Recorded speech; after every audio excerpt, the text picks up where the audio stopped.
Salut tout le monde. Aujourd'hui, je fais une petite vidéo pour vous expliquer ce qu'il faut faire et ce qu'il ne faut pas faire quand on a un casque VR. Alors déjà, ce qu'il faut savoir, c'est que d'une manière générale, les jeux qui vont poser problème au démarrage quand on commence à jouer à la VR, ce sont tous les jeux qui vous, qui vous déplacent dans le casque, mais comme vous ne vous déplacez pas physiquement, vous risquez d'être malade. À titre d'exemple, vous prenez un jeu de voiture, il y a de fortes chances que vous soyez malade. Un jeu d'avion, c'est encore pire, car il y a des montées, il y a des descentes, il y a tout plein de choses qui vont faire que vous risquez d'être malade. Au même titre que les montagnes russes, c'est le même principe. Mais aussi les FPS. Les FPS qui sont, d'une manière générale, fluides, bien évidemment, quand on joue sur un écran normal, là, ça va vous poser problème. Alors, le problème, il n'est pas grave en soi, car le cerveau s'y habitue. Ce qu'il y a, c'est qu'il ne faut pas se lancer directement dans la VR en pensant qu'on va pouvoir faire du FPS à fond les ballons directement d'entrée de jeu quand on a son casque. Ça, c'est impossible. C'est à oublier totalement. À part pour les personnes qui ne sont pas sujets à ça, mais ils sont rares quand même, d'une manière générale. Alors voilà. Moi, je pense que déjà, il y a un ensemble de choses à respecter pour bien commencer dans la VR. Le premier, c'est l'environnement, d'accord ? Donc, on peut jouer dans des environnements qui sont petits, mais ce qu'il faut savoir, c'est que 2 mètres par 2 mètres, c'est pas le top, mais ça permet quand même de jouer à peu près à tout. Voilà, donc vous faites une zone au sol de 2 mètres par 2 mètres, et si vous avez la possibilité, c'est de jouer en pieds nus ou en chaussettes, et en mettant un tapis en plein milieu, ce qui vous permettra de vous retrouver dans l'espace physiquement et dans le casque à remettre, s'il faut, la remise à zéro pour le point de vue dans le casque. Mais d'une manière générale, voilà, en faisant ça, on peut jouer quasiment à tout et on arrive à se repérer physiquement dans l'espace, c'est quand même bien pratique. Ça, c'est, on va dire, un des aspects physiques à respecter quand on a un casque. Après, quand on a des environnements qui sont plus grands, on peut faire la même chose avec le tapis, c'est pas le problème, mais toujours en faisant la même chose, de bien respecter l'environnement, sachant que vous avez un Guardian.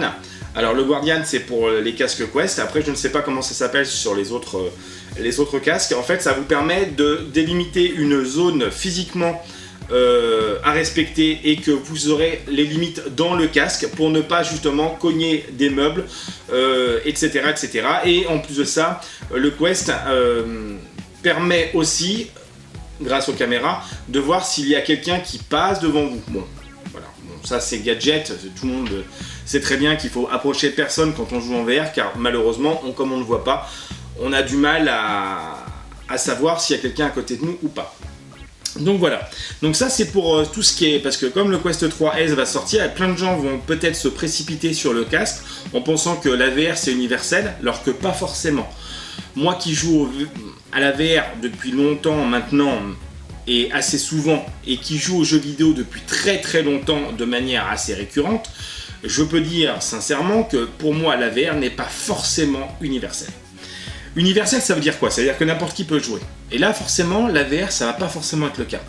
Tout le monde ne pourra pas jouer. On risque d'être malade. On risque de pas, avoir l'espace. On risque... Il y a plein de choses. Il y a plein de choses qui font que c'est pas forcément universel. Voilà. Donc, après, il y a les jeux. Il faut prioriser, d'une manière générale, tout ce qui est jeu sans déplacement fluide. D'accord ? Donc on peut commencer simplement avec un jeu comme Climb qui est parfait, qui permet de faire de l'escalade, donc aucun souci de ce côté-là pour avoir l'espace, on n'a même pas trop besoin de bouger parce que tout se fait comme ça avec le casque, ça marche très très bien, il n'y a aucun souci. On peut jouer à des jeux de sport comme le ping-pong par exemple, ou le bowling qui ne demande pas de déplacement trop fluide, ce qui permet de s'adapter à la VR. Ensuite, il y a d'autres jeux, hein, je ne sais pas, je pourrais pas faire la liste comme ça, mais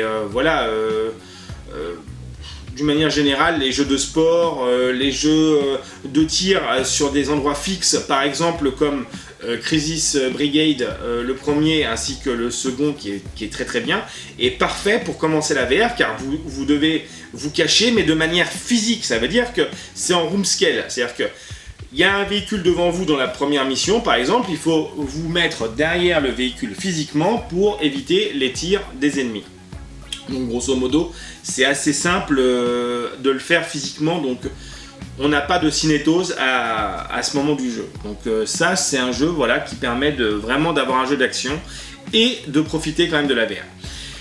Il y a aussi Gun Club qui permet aussi de jouer au jeu de tir sans aucune cinétose parce que vous êtes sur des endroits fixes et quand on vous demande des déplacements, c'est des déplacements quasiment instantanés.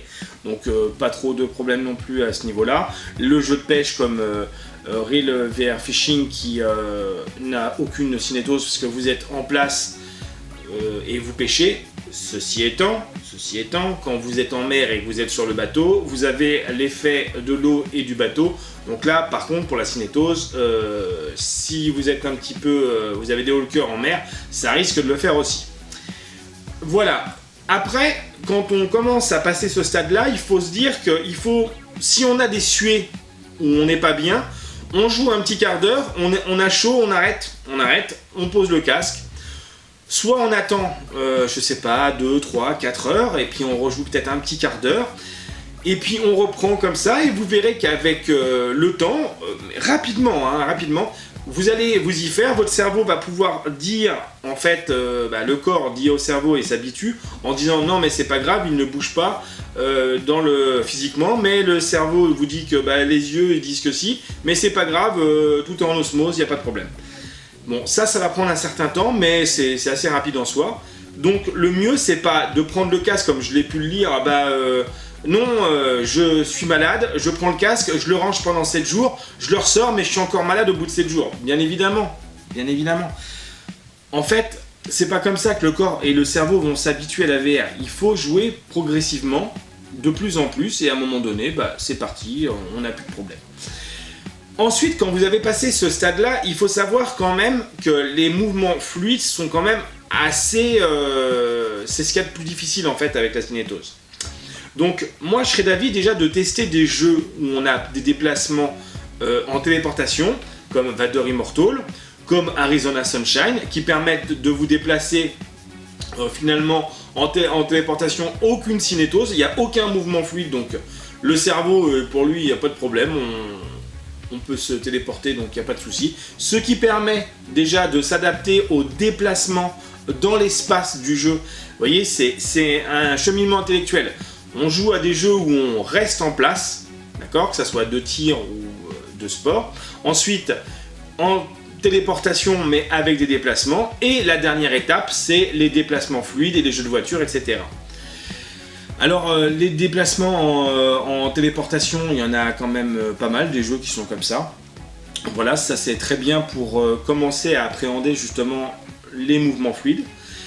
Et ensuite on peut passer aux mouvements fluides comme Pavlov, les FPS aussi comme Zero Caliber 1 et 2,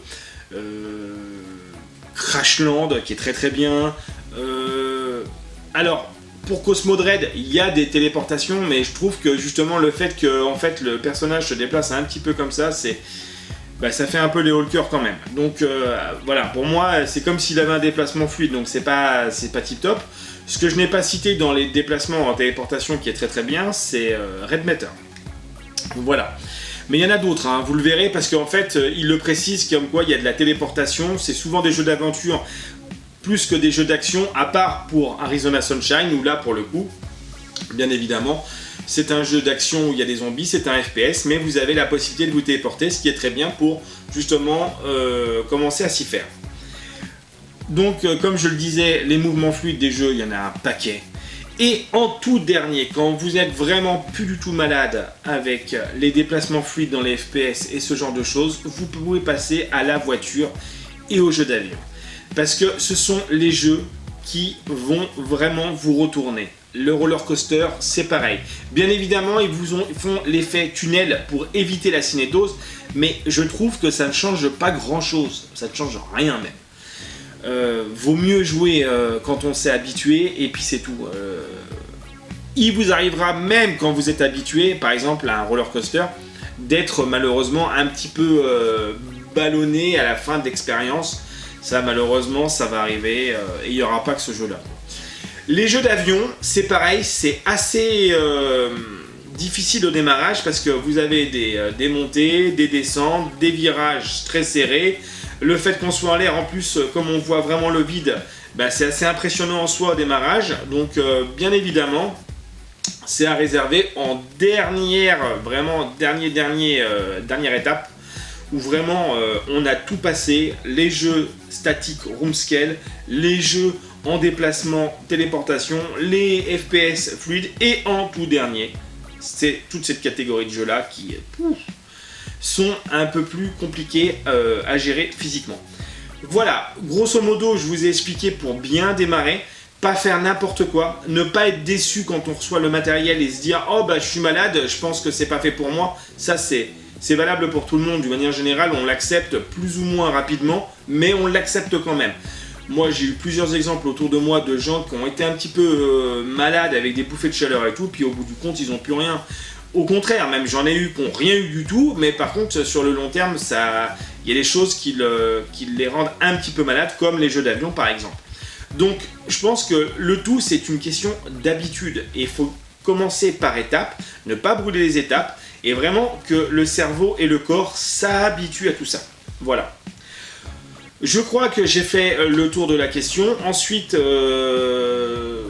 le reste va de soi, ça veut dire l'équipement, faire pas n'importe quoi, pas avec n'importe qui, pas avec des enfants trop jeunes, bien encadrer les personnes quand vous faites tester le casque à d'autres personnes, etc. etc. Donc le reste ça va de soi. Mais là vraiment je voulais expliquer parce que j'ai plein de gens qui m'ont dit sur la vidéo qu'ils étaient malades et qui jouaient qu'au bout d'une semaine ou deux ils recommençaient. Bien évidemment, ces gens-là, les casques, ils vont se retrouver sur le Bon Coin ou sur eBay parce qu'ils n'auront pas la possibilité d'avoir le cerveau et le corps qui s'habituent. Donc forcément, c'est voué à l'échec. Voilà. Donc j'ai fait cette vidéo-là pour que les gens qui vont commander bientôt, ou qui l'ont déjà commandé, qui vont recevoir le 3S ou le 3, ou même un autre casque, que ce soit le 1, le 2, peu importe. Je parle pas du Go parce que le Go n'a pas vraiment de déplacement, c'est un peu plus compliqué en soi. Voilà, donc c'est vraiment les choses à faire attention quand on reçoit son casque. Ne pas faire n'importe quoi, bien choisir ses jeux, bien choisir son emplacement, bien faire attention au temps auquel on joue, etc. etc. Et ensuite, bien évidemment, vous prendrez votre casque. Quand tout sera habitué, vous prendrez votre casque, vous jouerez à n'importe quel jeu sans aucun problème. Mais il faut suivre des étapes pour pouvoir vraiment faire ça correctement. Voilà. Bah écoutez, je pense que j'ai fait d'une manière générale le tour de la question avec le bon démarrage, ce qu'il faut faire avec la VR quand on reçoit son casque. Si vous avez des questions, n'hésitez pas à me les poser, je serai ravi d'y répondre. Et puis moi je vous dis à une prochaine vidéo. Allez, salut tout le monde.